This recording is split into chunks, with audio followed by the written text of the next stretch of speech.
Welcome to our Grand Canyon Adventure Social Studies Edition. Yes, it continues on. So today your warm-up is think about the Grand Canyon. Who do you think helps to make it a fun, safe, and interesting place for visitors today? Draw or write 2 to 3 people. Just roll it. Who do you think they are? Even if it's stick figures, Miss Smith is not going to judge you because we know I can't draw. Who you think helped to make the park, this national park, an amazing place to visit, and what do you think their jobs are? While you're doing that, let me go over the rest of our warm-up page. In case you've forgotten who I am, because who could? I am Miss Smith, your teacher. My email is tsmith@lsoa.org, and my number is 682-777-9474. Our class expectations. We're going to L, listen carefully so that L, everyone can learn. E, enter prepared and stay engaged. A, arrive on time. R, be respectful of your learning and learning of everyone else. And N, never. O, no, never give up. We're going to be safe with our learning. I know I don't have it on there. I forgot. With our learning, that means no sharing outside links or personal information, because who gets in trouble when you do that? Right here. Appropriate with our clothing, conversations, and backgrounds. Friendly, helpful, and encouraging at all times. And with our environment. No distracting conversations in the chat. No distracting conversations on the mic. And no distracting images in the background. With that being said, let's get this part started. Go ahead, finish up your warm-up, and I will meet you on the next slide. Alrighty, Roo. So today we're going to be learning about how people from the past, present, and they're going to be in the future too, help to make our communities better. So let's go. A connection to the past, the people who shaped the early American communities. We've learned about these gentlemen before, so this is kind of a review and connecting them to what we're learning about right now. So Pierre L'Enfant.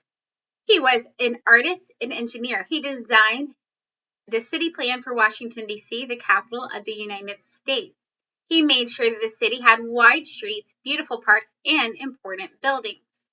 He wanted the city to be organized and beautiful and easy to travel through. He helped to create a capital city where people could work, learn, and meet safely. But after a while, as we can remember, he did lose his job, and his apprentice, Benjamin Banneker, took over.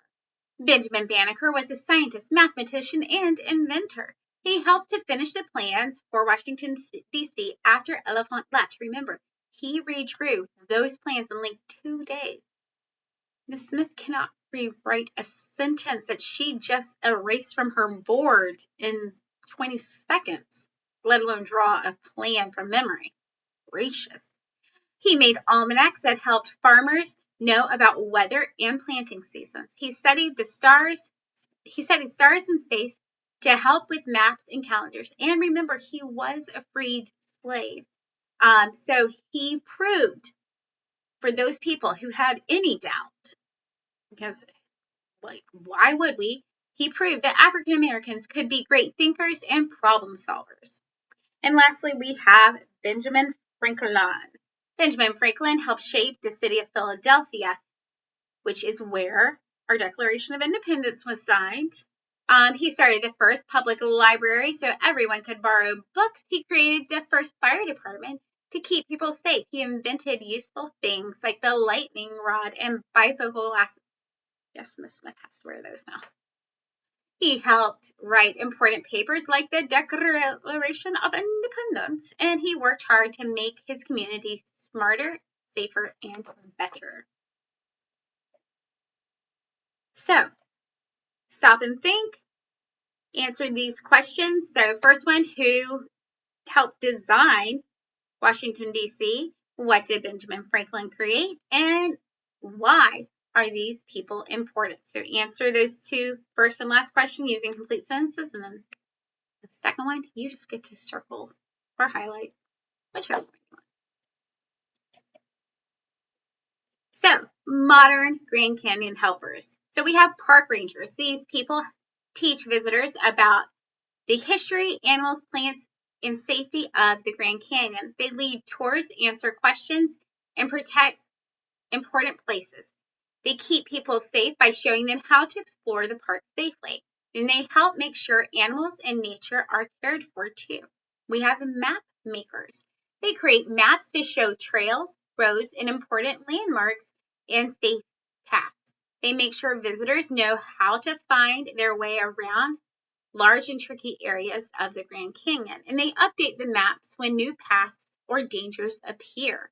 And then lastly, we have scientists. These include weather watchers, geologists, and animal experts. There's some other scientists in there as well, but those are the three major ones. They study weather, rocks, and plants, um, rocks, plants, and animals at the Grand Canyon. They help protect animals and the environment. They share what they have learned with others at the Grand Canyon so the Grand Canyon can be cared for today and in the future. So we're going for the past, present, and future. Dun, dun, dun. So people who shape our communities. So those early American shapers, how are they connected? So Benjamin Franklin and our park rangers, they're connected. They're similar because Franklin taught people the library and kept them safe. Firefighters, just like the park rangers do by teaching and protecting our visitors. Pierre Charles L'Enfant, he's a map maker. L'Enfant designed many city maps and plans. Map makers at the Grand Canyon make sure people can find trails and places safely. And Benjamin Banneker, he was a scientist. Banneker studied the stars and weather to help communities. Grand Canyon scientists study nature, weather, and animals to help people as well. So, people who shape our communities. A long time ago, people like Banneker, Benjamin Franklin, Pierre Charles L'Enfant, and Benjamin Banneker helped their communities by teaching, planning, and solving problems. Today, people like park rangers, map makers, and scientists help the Grand Canyon in similar ways. So, match how these people are alike. Sorry. Man, come on. I just flipped back one page. And then your exit ticket in your own words. How do people shape communities today and in the past? And that, my friends, is your social studies lesson. Boop.